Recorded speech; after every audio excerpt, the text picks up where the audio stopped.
I mean, really, it's kind of been the story of our season, finding a way the last couple weeks to play better and win one-run games. Since the sweep to Boston College, I feel like our guys have responded well. I feel like they've come together. I didn't expect Connor Bovair to go not even an inning. So I thought our bullpen, I know they got that double off Peterson, but I thought besides that, they battled well. But for me, the story of the game, I'm just going to talk about Eric Grants. I mean, he's a leader. He's a worker. That's why you coach guys like that sit there and have great attitudes. He's going to be in senior day this week. The bottom of our order has struggled recently, and him coming up and getting that big hit and Colby executing the suicide squeeze was big for us, and that's a big win for our team, and I'm proud of him. To make the suicide squeeze call in that situation, I mean, you call a safety. You could play it safe, and you didn't. So talk us through that. Yeah, you're the hero to GOAT most of the time when you make that call. And we talked about it. I called timeout and talked to French and talked to Colby. Said I'm not going to suicide the first pitch. But if I do, we'll feel good about it. And we got speed on third base. And it's just one of those calls I felt like, okay, let's go for it right here. And you have to know who you have. Like, that's why I left the bunt on with Johnny, because he's a really good bunter. And I feel like he could get it down even with 2 strikes. Colby Wilkerson, that's part of his skill set. He can bunt, he can hit and run, he can slash. So I felt great about it, and thankfully he got it down. That was a cool way to win for sure. The pattern of short outings by your opening starter in the ACC series, kind of putting your bullpen in a pinch the rest of the series. You have to learn too. The more you're a head coach, the more you try to make better decisions how to manage the game. And being a pitching coach has helped me, obviously. But I look back at that Boston College game where we ran in, we used all those guys, but their pitch counts were high. So today I'm like, okay, let's try to use a lot of guys, but let's don't use them in high pitch counts. Except for Dalton Pence, I thought, okay, he can give us some length. He'll be out tomorrow, and we'll have him back. But I felt good right there. It's a tough call even to go to Poston when you're down. But I feel like we were at home. We had some momentum after we scored those runs, and everybody went in there for the most part with shorter stints, except for Dalton Pence. And that wasn't the case against Boston College. So I thought that was important because they can all come back and be ready to go the next 2 days. With Dalton, I mean, Tomas said that was probably the best the cutter has looked. And obviously coming off that Tuesday kind of strange outing too. Just, how impressed were you? Back home runs. I hadn't seen that too often. But Dalton, people forget this is his first year. We were expecting to pitch a ton for us last year. He has to have the bracing Tommy John. He's a worker. He pitches great in the Coastal Plain League. He has a fastball changeup, and the breaker's still developing, but it's gotten better. But he's a tough kid, and he works his tail off, so he's durable. We felt like he was the one guy that we felt like we could get to him and we could make a run. He could bridge the gap a little bit.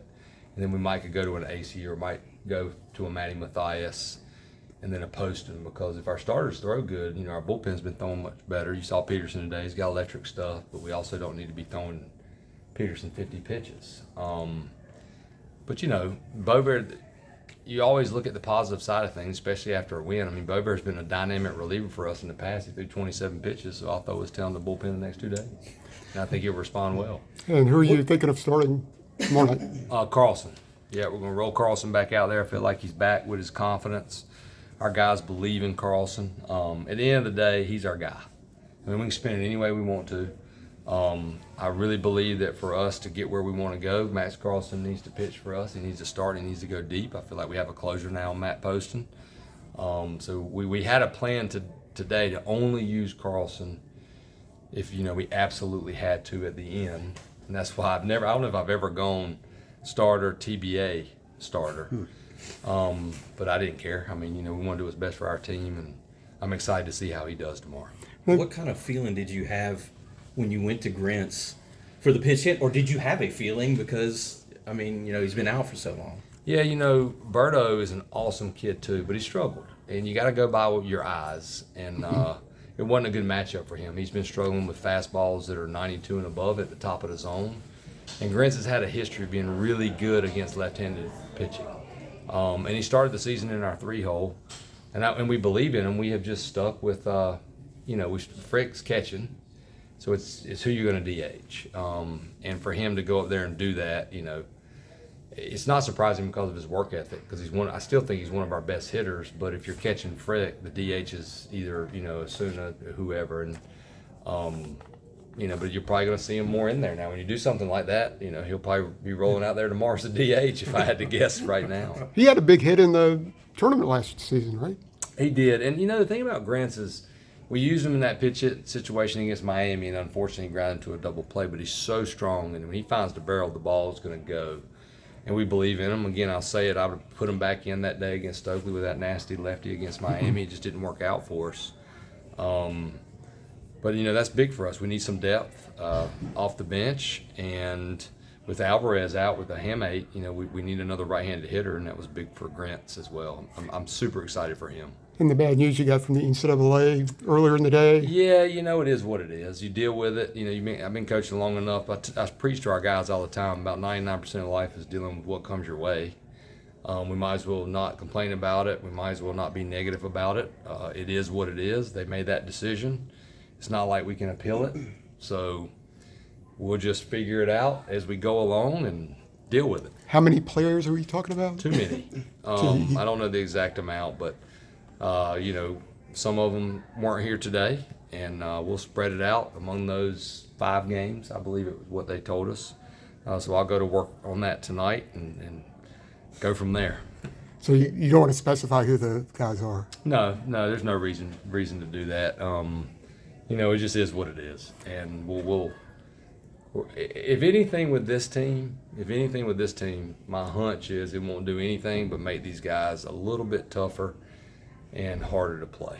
In that vein, I mean, you had the passions flaring in Blacksburg, right? You had that thing the other day, today, emotional game, come from behind. Yeah. It feels like, and it hasn't been smooth sailing, all right, this month, but you guys you kind of got some things going. Doesn't it feel like it's been a grind, but it's kind of building? Yeah, and that we have tough kids, and we're led by the toughest kid on our team, Mac Horvath, and and I really feel like we're not perfect by any means, but I do feel like we played a game the right way.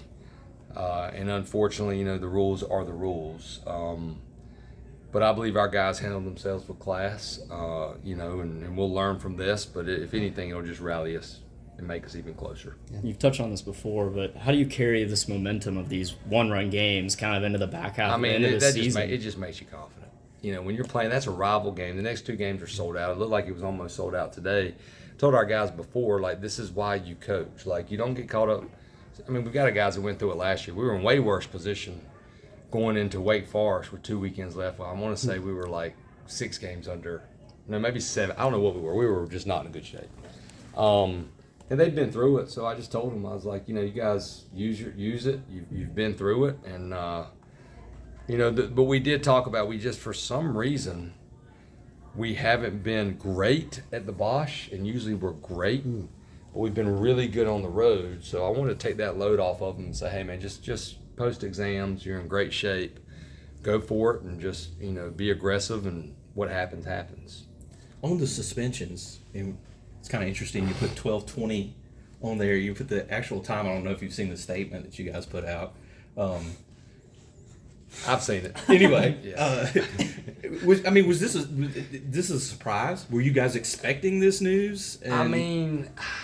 It was a bit of a surprise. But again, the rule's a rule.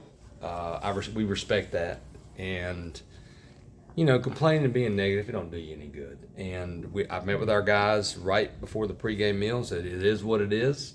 We'll deal with it. And the guys that aren't here, guys that are in that spot, will have to step up and play well, and that's just the way it goes. And the follow-up I had to that was, how do you actually go about trying to manage it in terms of your roster? Because like you said, you have to split it up and spread it out, I guess, right? This requires some extra math probably. Yeah, you're getting ready for NC State, and the next thing you know, you got a little bit more that's on your mind. So I just dealt with today first, and, there's a deadline before we have to submit the other stuff. And I will stay up as late as I need to tonight to try to look at it and figure it out, and we'll go from there. You talked about kind of just the idea of being able to get these guys in this environment and stuff like that. It's been 4 years since you guys have played in front of a full crowd against NC State at this ballpark. Yeah. I mean, just kind of how's that came back, add to the emotions of it a little bit? Well, you know, you never forget your first year as a head coach. Number one, it was COVID. And number two, State came in here and absolutely woodshedded us. That was a great team. You know, they in my mind, that team almost shoulda, coulda won the national championship. They were loaded. But we were playing pretty well. They lit up Austin Love. And, you know, you don't forget that stuff. We don't hide from the fact that it's a rivalry series. Coach Williams was like that, and I believe it 100%. You don't say it's just another game because it's not another game. You're going to have more nerves. The crowd's going to be bigger. You got to be able to control those nerves. But I think it's awesome. I mean, you look at our crowds this year; they've been phenomenal, and that's why I just want to play better. Not just I want our guys number one, but I want the crowd who's been supporting us.